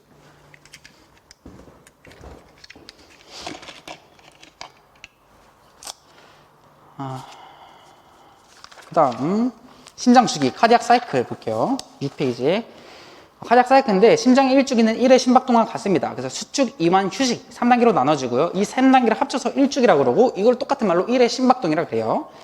그래서 1주기는 약 0.8초, 그 중에서 심방 수축은 0.11, 심실 수축은 0.27, 이완은 0.4초 정도 소요가 된다고 합니다. 그래서 심방은 심실보다 먼저 수축하면서 심실 수축 후에는 심장 전체가 이완된다. 그래서 아까 같이 뛰는 게 아니라 이렇게 뛴다 그랬어요. 그래서 심방 먼저 수축하고요. 그 다음에 심실 수축하고요. 그 다음에 이완하고요. 이렇게 심실이 수축할 때 심방은 그때 이제 이완을 하게 되고 심실이 또 이완을 하게 되고 이렇게 진행이 되게 됩니다. 자, 카디악 아웃풋을 쪽 볼게요. 그래서 심박출량 카디악 아웃풋이죠. 이 공식 있잖아요. 공식 굉장히 유명한 공식이죠. 카디악 아웃풋은 스트로크 볼륨 곱하기 하트레이트다. 그래서 카디악 아웃풋이라고 하는 것은 심박출량, 심장에서 얼마큼 아웃풋됐느냐. 심박출량은 스트로크 볼륨이라고 하는 것은 1회 박출량, 한 번 뛸 때 몇 리터가 나가던데요. 곱하기 1분에 몇 회 뛰던데요. 그래서 한 번 뛸 때 몇 리터가 나가는 거 곱하기 1분에 뛰는 횟수를 곱해서 심박출량이라고 얘기를 하게 되는 거죠. 근데 심박출량에 영향을 주는 것들이 있어요. 심박출량에 영향을 주는 것들이 있는데 일단은 이 공식을 먼저 살펴보면 하트레이트 같은 경우는 우리가 정상적으로 성인인 경우에는 60에서 100회가 정상범위다라고 얘기를 하잖아요. 그래서 평균적으로 72회를 잡고요. 그 다음에 스트로크 볼륨 같은 경우는 50에서 90 정도 대동맥에서 분출이 된대요. 한 번 뛸 때마다. 평균적으로는 70으로 잡아요. 그럼 5040. 그래서 우리는 약 1분에 약 몇 리터의 혈액이 뛴다? 5리터의 혈액이 전신으로 공급이 된다라고 얘기를 하는 겁니다. 그래서 그런 것들이 써 있는 거고요. 그러므로 심박출량 공식에 대입해 보면 70 곱하기 72로 5040이 된다. 약 5리터라고 써 있죠. 심장의 최고 기능을 발휘해서 수축할 때는 박동력이 150에서 200까지 증가할 수 있는 보유 능력을 가지고 있다. 근데 그 이상까지는 더 증가하지 않아요. 왜냐하면 심장의 해박적 구조가 그 이상으로 증가할 수는 없습니다. 그래서 그럼 그 5리터의 혈액이 어디로 갑니까? 써놨어요. 신장으로 25, 간으로 25, 골격근으로 15, 뇌로 15, 아까 관상 순환 얘기했죠. 심장도 산소가 필요하다. 5%, 피부, 뼈 5% 이런 식으로 얘기를 해놨어요. 자, 그런데 우리가 이 카디악 아웃풋에 영향을 미치는 요인이 있어요.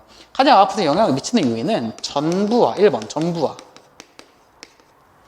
2번 후부하, 3번 심근 수축력이에요. 우리가 컨제스티브 하트 펠로를 들어가게 되면 전부하 후부하라는 말을 굉장히 많이 써요. 전부하가 뭐냐면 우리 프리로드라고 하는 건데 후부하는 애프터로드.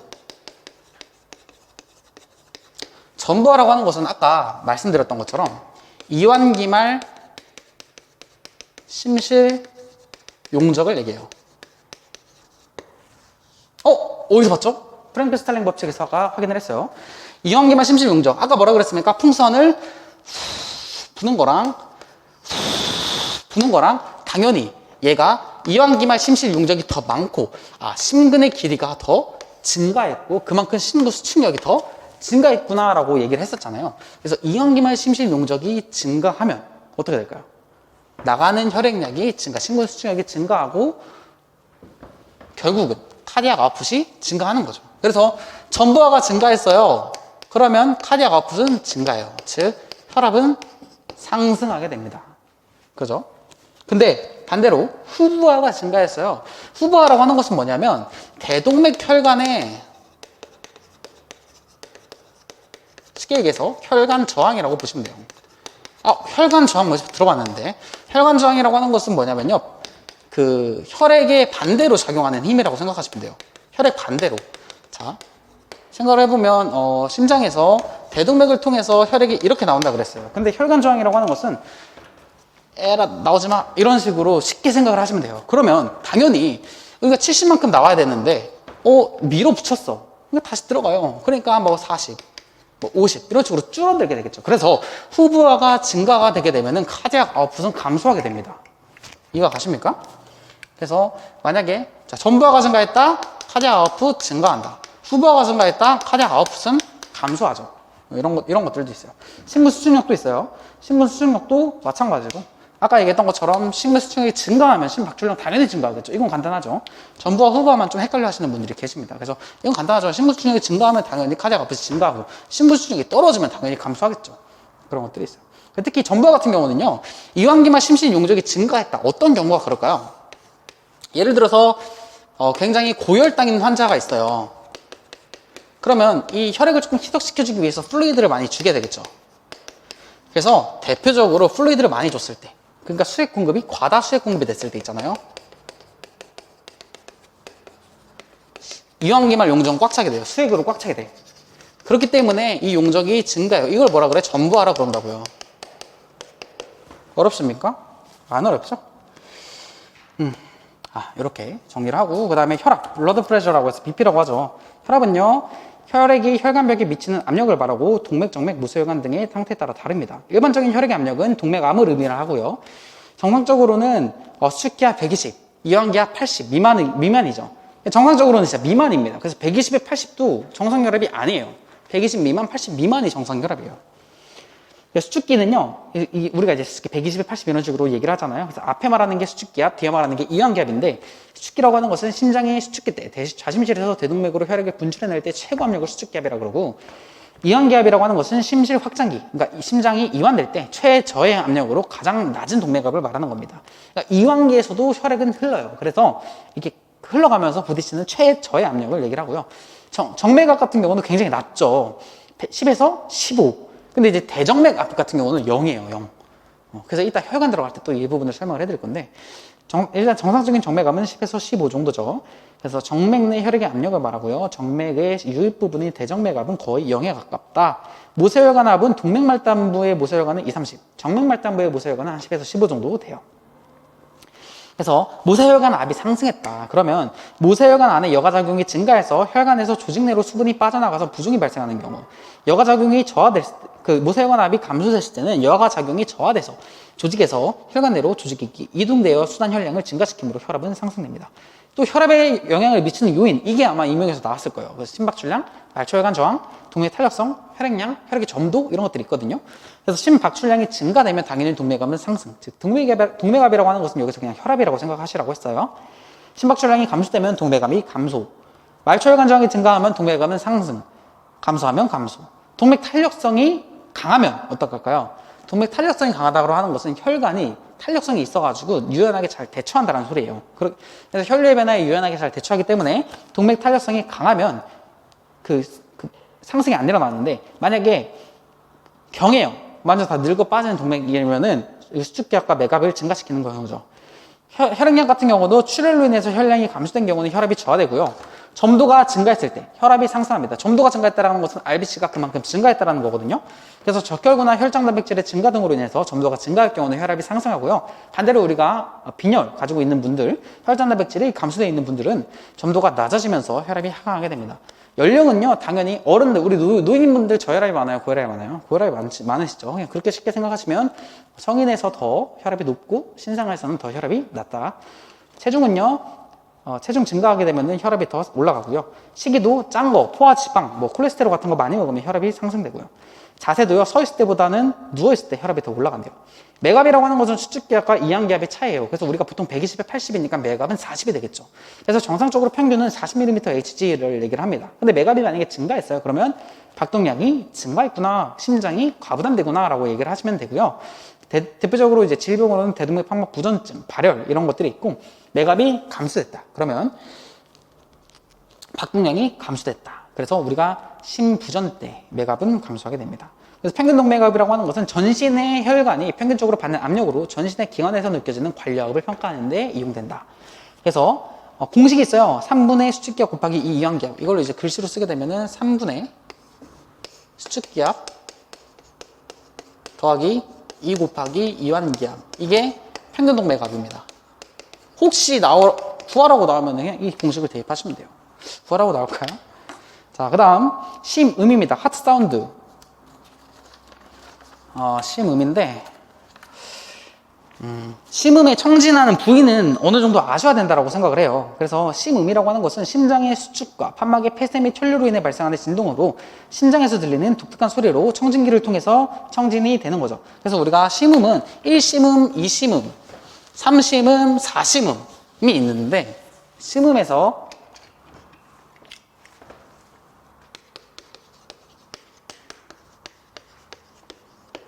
1심음, 2심음 같은 경우는 정상 심음이에요. 그런데 3심음, 4심음은요 비정상 심음이에요. 비정상 심음이 얘네만 있냐? 아니에요. 심낭, 마찰음도 비정상 심음이에요. 그리고 또 뭐뭐는 뭐죠? 심잡음이죠. 얘도 비정상 심음이에요. 그래서 우리가 특징적으로 알아야 되는 것은 1심음과 2심음. 그래서 1심음이라는 것은 수축기를 알리는 신호예요. 2심음이라고 하는 것은 이완기를 알리는 신호예요. 수축기를 알려야 되기 때문에 수축은 어떻게 이게 판막을 기준으로 얘기를 하자면 당실 판막과 반달 판막을 기준으로 얘기를 할 수가 있는데, 자, 생각을 해보세요. 아까 해부 구조로 다 설명을 해줬으니까 수축기 때는 방실 판막이 열릴까요, 닫힐까요? 닫히죠. 그럼 반달 판막은 열려요. 반대로 이완기 때는 방실 판막이 열리고 반달 판막이 닫힙니다. 그래서 여기 부딪히면서 나는 소리들이 심음이라는 거예요. 그래서 심장에서 1심음 같은 경우는 낮고, 특징적으로 낮고 부드러우면서 럽 하는 소리예요. 영어로는 럽, 우리 한국말로 콩닥콩닥 할 때 콩 이렇게 생각을 하시면 돼요. 두 번째, 제 2심음 같은 경우는요 굉장히 날카롭고요, 높고 날카로운 음이에요. 덥, 얘는 한국말로 콩닥 이런 식으로 생각을 하시면 돼요. 그래서 침음을 청진하는 부위가 있죠. 1심음을 청진하는 부위는 승모판이랑 삼천판 부위예요. 특히 승모판 부위는 심천맥박 부위입니다. 그래서 쇄골 중앙선상체 5늑간, 이거는 암기를 하셔야겠죠. 그리고 삼천판 부위도 제4늑간 흉골 좌측 연이로요, 승모판과 삼천판, 즉 방실판막이 닫힐 때 발생하는 심음이죠. 심천 부위에서 잘 들을 수 있다. 심천 부위는 승모판 부위라 그랬어요. 그럼 심천 부위는 승모판 부위고 승모판 부위는 쇄골 중앙선상체 제5늑간이다 라는 것도 알고 계셔야겠죠. 특히 디곡신을 쓸 때 섬액이 발생을 할 수 있는데 그때 1분간 심천맥박을 확인하십시오 라고 얘기를 해요. 그럼 심천맥박은 어딘데요? 이렇게 물어보면은 써야겠죠. 배웠으니까. 그래서 1심음은 2심음보다 길고 낮은 소리고요. 2심음은요, 자, 반달 판막이 닫히고 심실이 이완되는 소리라고 했어요. 그래서 청진부는 대동맥 판막은 흉골 우측 제2늑간, 패동맥 판막은 흉골 좌측 제2늑간. 이건 좀 외우기가 쉽겠다, 그죠? 이렇게 있고요. 대동맥 판막과 패동맥 판막이 닫힐 때, 즉 반달 판막이 닫힐 때 들리는 소리로요. 심저에서, 얘는 이제 에이펙스가 아니라 베이스에서 잘 들을 수 있는 거고요. 짧고 고음입니다. 3심음과 4심음은 비정상 심음으로 우리는 분마음이라고도 해요. 갤럼 리듬이라고 하는데 이 분마라는 게 말 발굽 소리다라고 얘기를 합니다. 그래서 보통 이제 심장 질병 시에 많이 확인을 하게 되고요. 뭐뭐 같은 경우는 심잡음이잖아요. 얘는 이제 판막 장애 시에 보통 들리게 되는 소리입니다. 원래 이제 혈류의 소리가 들려요. 혈류의 소리가 들리면 안 되는데 들리게 됩니다. 이런 것들은 다 전부 다 비정상 심음이다 라고 얘기를 하고, 이 두 가지만 정상 심음이고 판막의 청진 부위가 어딘지 정도는 다 알고 계셔야 된다고 생각을 하고요. 아까 얘기했던 것처럼 심장 지표가 나왔어요. 심장 지표는요, CK, 트로포닌, LDH, 마이오글로빈, 코페틴, CRP가 있는데, CK 같은 경우는 종류가 세 가지예요. CKMM, CKBB, CKMB가 있는데요. CKMM은 골격근에서, CKBB는 뇌에서, CKMB는 심근에서 나타납니다. 그래서 우리가 심근의 이상 여부를 확인하기 위해서는 CKMM, BB, MB 중에 CKMB를 확인해야 되는 거고요. 트로포닌 볼게요. 트로포닌은 트로포닌 I와 트로포닌 T 두 가지 종류가 있습니다. 그래서 심근과 평활근에서 발견되는 단백질로 단백질 복합체인데요. 정상적으로는 트로포닌이라는 게 혈액에서 절대로 검출이 안 돼. 근데 MI 환자들은 트로포닌이 딱 검출이 된다는 거죠. 근데 트로포닌 T 같은 경우는요, 아까 말씀드렸던 것처럼 논스테미 같은 경우는 S 시그먼트의 엘리베이션이 없는 상태인데도 트로포닌이 발견돼요. 그래서 트로포닌 T 같은 경우는 굉장히 신뢰가 가는 지표다라고 얘기를 합니다. 그래서 EKG의 변화가 없어. 심지어 CK가 나오지도 않았는데 트로포닌은 상승할 수도 있어요. 그래서 가장 신뢰가 가는 지표는 트로포닌이죠. 그리고 LDH1, 2는요, 정상적으로는 1보다 2가 더 높아요. 1보다 2가 더 숫자가 크잖아요. 그러니까 2가 더 크다 라고 생각을 하시면 되는데, MIC에는 이 숫자가 역전되죠. 1이 더 크다가 되는 거죠. 숫자가 높은 게 큰데 MIC에는 반대가 된다.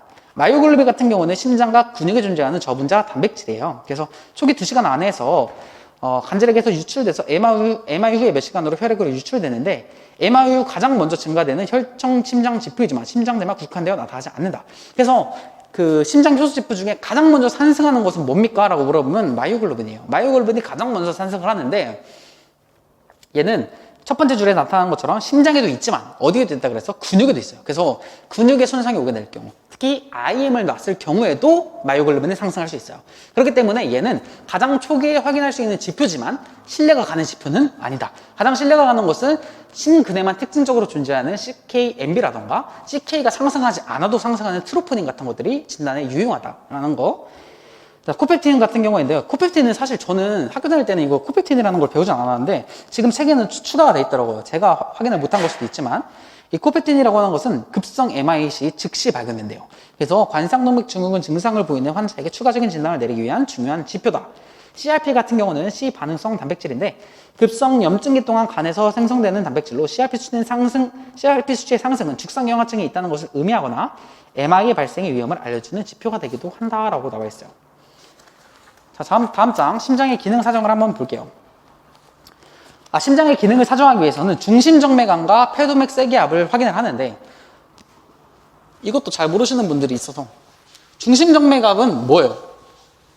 쉽게 생각하면 중심정맥압은 우심방, 그러니까 우심장, 우측 심장의 기능을 확인하는 게 중심정맥압이에요.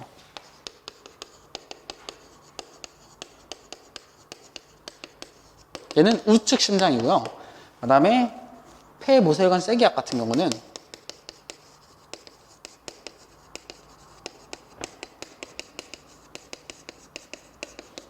좌측 심장의 기능을 확인하기 위함입니다. 그래서 중심정맥압 같은 경우는 쇄골화정맥이나 경정맥 등을 통해서 카테터를 삽입을 하죠. 그래서 우심방에 연결해서 그 우심방의 압력을 측정을 해요. 그래서 정상적으로는 4에서 12cm H2O, 단위를 바꾸면 1에서 7mm Hg 정도 되고요. 만약에 중심정맥압이 증가했어요. 그러면 우심장의 기능 부전인 우심부전이 되게 되는 거예요. 근데 만약에 감소했어요. 그러니까 과중한 수액 공급이나라 그랬어요. 과중한 수액 공급. 수액 공급이나 우심부전. 우심부전 때는 말 그대로 우심장의 기능이 부족하기 때문에 우심장에서 폐로 혈액을 공급할 수가 없게 되는 상태겠죠.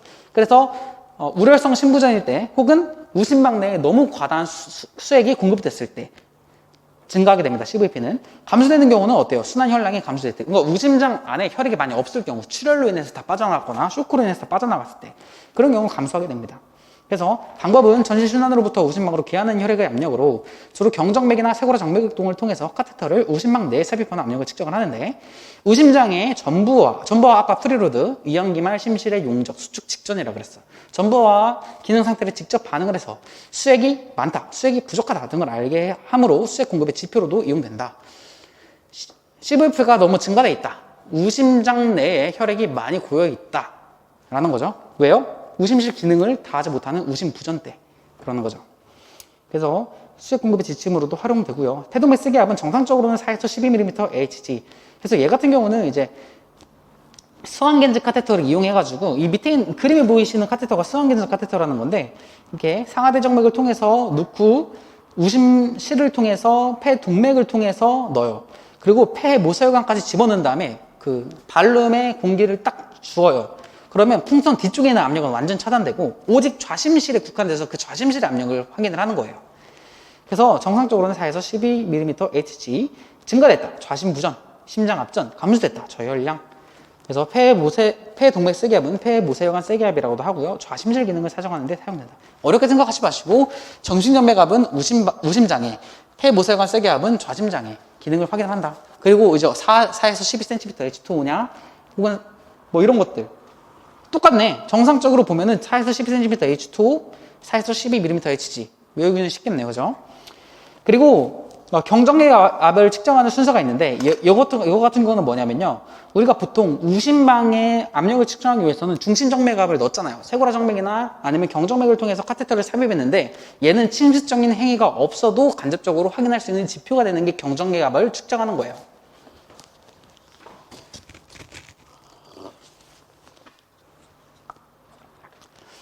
그래서 내 경정맥을 확인을 합니다. 일단. 그리고 박동을 찾고요. 최고점을 확인을 해요. 박동이 느껴지는 최고점, 그림에도 있죠. 이렇게 딱 확인을 하고 그 점과 흉골각 사이의 수직 거리를 측정을 합니다. 그래서 원래 같은 경우는 이렇게 심장 머리를 올리면은 45도 정도 이렇게 올려져 있을 때는 우열이 사라지는 게 정상인데, 이렇게 우열이 사라지지 않고 내정맥갑의 최고 박동이 나타나면 그냥 거기서부터 흉골각 사이의 수직거리를 측정을 했을 때 30cm 이상이다. 그러면 경정맥압의 상승이다 라고 생각을 하시면 됩니다. 경정맥압은 마지막 줄에 보시면 우심방 압력을 반영하여 경정맥 우려는 우심부전, 순환 혈액량 과다, 산천방 역류, 상대정맥 폐쇄에 의해서 발생된다 라는 거죠. 그래서 경정맥압은 똑같이 중심정맥갑과 우심장을 확인을 하는 건데 신수적인 행위가 없이도 가능을 하다라는 거죠. 심장이 이제 곧 마무리가 됩니다. 심장반사는 감압반사와 승합반사가 있는데, 감압반사라고 하는 것은 감소시켜줘요. 그래서 심장이 그러니까 혈압이 높을 때 감소시켜주는 걸 감압반사, 혈압이 낮을 때 올려주는 걸 승합반사라 그러는데, 감압반사 같은 경우는 동맥압 수용기에서, 승합반사 같은 경우에는 정맥압 수용기에서 이를 감지합니다. 그래서 감압반사 볼게요. 경동맥 동과 대동맥 궁에는 동맥 내 압력이 상승되면 이를 감지하는 센서인 압수용기가 있어요. 그래서 이 압수용기는 경동맥과 대동맥 궁에 존재하는데, 혈압이 만약에 올라갔다 그러면 이런 것들이 센서로 인식을 하게 됨으로써 감압신경을 통해서 구심성으로 전도해서 연수에 있는 심장 억제 준추에 전달이 되게 돼요. 그래서 심장 억제 준추가 흥분을 하게 되면 미주신경, 부교감신경을 자극시켜가지고 하트레이터랑 심박출량을 감소시켜서 혈압을 떨어뜨리게 되는 거고요. 혈압이 낮은 상황이 되게 되면 정맥 환류가 증가하게 되면은 우심방과 상대정맥이 팽창하게 되는데, 이때 우심방과 상대정맥 벽에 정맥 압수용기라는 게 존재해요. 그래서 야, 좀 혈압을 올려야 될 것 같은데 라고 해서 연수에 있는 심장 촉진 준추에 전달을 하게 되고요. 심장 촉진 준추의 흥분으로 교감신경에 의해서 심박동수와 심박출량을 증가해서 결과적으로는 혈압을 상승하게 하게 되는 경우를 승합반사다라고 하는 거고, 밑에 신경성 조절은 그런 것들을 조금 더 쉽게 풀어놓은 얘기들이에요. 그래서 그런 것들을 확인해 보시면 됩니다. 이렇게 심장이 끝났어요. 심장이 끝났고 혈관이 남았는데 시간이 조금 애매해서 일단은 끊었다가 잠시 쉬었다가 가겠습니다. 고생하셨습니다.